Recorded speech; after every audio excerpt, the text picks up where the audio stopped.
अब आप देख सकते हैं कि कॉलेज का मेरिट लिस्ट आ चुका है, जिसमें जो एडमिशन प्रोसेस है वो 2 फेज में है।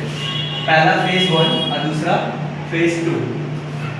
फेज 1 में क्या है कि आपको सबसे पहले कोई वो स्टूडेंट आएंगे फेज 1 में जिनको सीट अलॉटेड है, यानी कि उनका नाम आ चुका है या मौलाना आजाद कॉलेज में, सुरेंद्रनाथ कॉलेज में।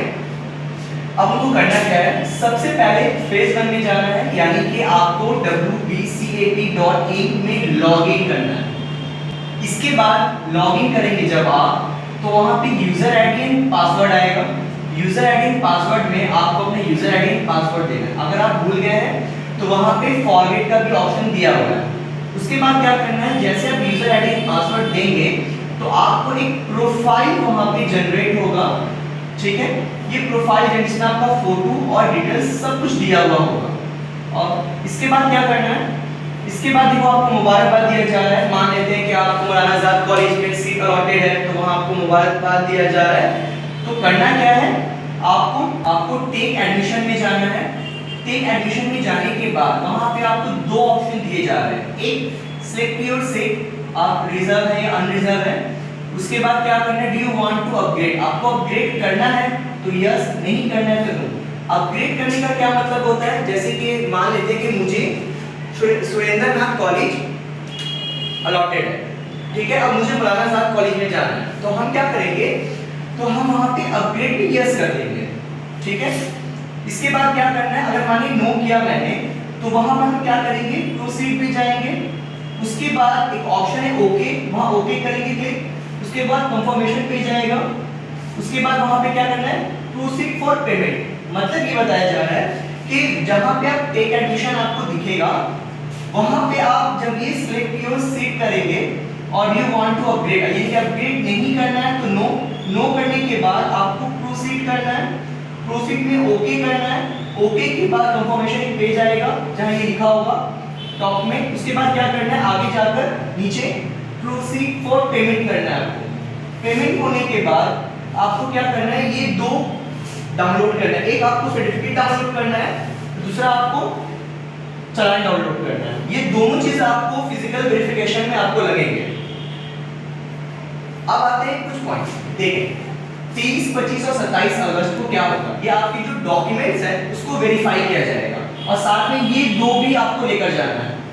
जिस कॉलेज में सुरेंद्रनाथ कॉलेज हो या मौलाना आजाद कॉलेज हो, वहां जाना है और आपका फिजिकल वेरिफिकेशन होगा डॉक्यूमेंट्स का। इसके बाद क्या करना है, 31 अगस्त को, मान ली मैंने पहले कहा ना कि मुझे सुरेंद्रनाथ कॉलेज में नहीं लेना है, मुझे मौलाना आजाद कॉलेज में लेना है, तो मैंने क्या किया, do you want to upgrade पे यस किया। तो मैं वेट कर रहा हूं, लेकिन ये पेमेंट करने के बाद, ये पेमेंट सबको करना है, ये बात आप अच्छे से समझे, क्योंकि अगर हम पेमेंट नहीं करेंगे तो मेरा एडमिशन नहीं होगा और मुझे और फर्दर आगे जाकर इस राउंड में नहीं बैठने दिया जाएगा। इसका मतलब ये है कि हम अपग्रेड पे जब हम यस कर देंगे तो यहाँ पर जो 21 अगस्त है इसमें क्या होगा, अपग्रेड राउंड में जो सीट मुझे मिला है, मान ली मुझे मौलाना आजाद मिल जाता है, तो मैं क्या करूंगा, 21 अगस्त से 3 सितंबर तक मुझे वहां एडमिशन प्रोसेस होगा, ठीक है। उसके बाद क्या करना है, फिर 4 से लेकर 9 तारीख के अंदर फिजिकल वेरिफिकेशन होगा। यानी मैं बोलना ये चाह रहा हूं आप लोगों को कि 23, 25, 27 अगस्त को फिजिकल वेरिफिकेशन होगा डॉक्यूमेंट्स का, ठीक है। और 31 अगस्त को बहुत सारे ऐसे स्टूडेंट हैं जिन्होंने अपग्रेड में यस किया है, तो वो उनको अगर मान लीजिए मौलाना आजाद कॉलेज मिल जाता है या कोई भी कॉलेज जो वो चाहते हैं उनको वो मिल जाता है, तो वहां वो क्या करेंगे, एडमिशन वाला प्रोसेस होगा। और इसके बाद क्या करना है, फिर से जिस कॉलेज में वो चाहते हैं वहां जाके फिजिकल वेरिफिकेशन होगा उनका। लेकिन बात यहाँ ये है कि मान लीजिए यहाँ पर मुझे सुरेंद्रनाथ कॉलेज मिला और यहाँ पे मुझे मौलाना आजाद कॉलेज मिला, तो ये सुरेंद्रनाथ कॉलेज में मेरा प्रोफेशनल एडमिशन है और मौलाना आजाद कॉलेज में जो मुझे अपग्रेड के बाद मिल गया, तो मैं वहां भी एडमिशन ले सकता हूँ और यहाँ भी ले सकता हूँ। मुझे अगर वहां लेना है तो मैं इसको कैंसिल कर दूंगा और कैंसिल करके मैं मौलाना आजाद कॉलेज में एडमिशन ले लेता हूं। अब एक और सवाल है कि मान लेते हैं कि यहाँ पे मैंने सुरेंद्रनाथ कॉलेज में 3000 पेमेंट किया, ठीक है। मौलाना आजाद का एडमिशन फीस जो है वो मान लेते हैं हम कि वो 2000, तो हमने तो ज्यादा दिया, तो ये 1000 हमारे अकाउंट में मुझे वापस मिल जाएगा, ठीक है। अब आते हैं फेज 2। ये फेज 2 उस वक्त है जब बहुत सारे ऐसे स्टूडेंट जिन्होंने फेज 1 में उनका नाम नहीं आया, तो फेज 2 में वो फिर से फॉर्म भरेंगे।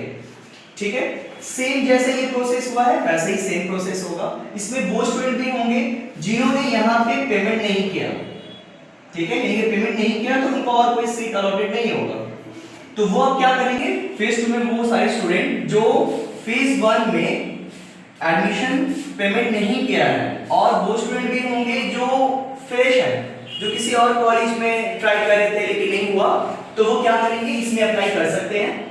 और वो स्टूडेंट भी होंगे जो यहाँ पर टेक एडमिट में कहा ना कि सबको पेमेंट करना है, जो नहीं करेंगे तो वो इस राउंड से बाहर हो जाएंगे।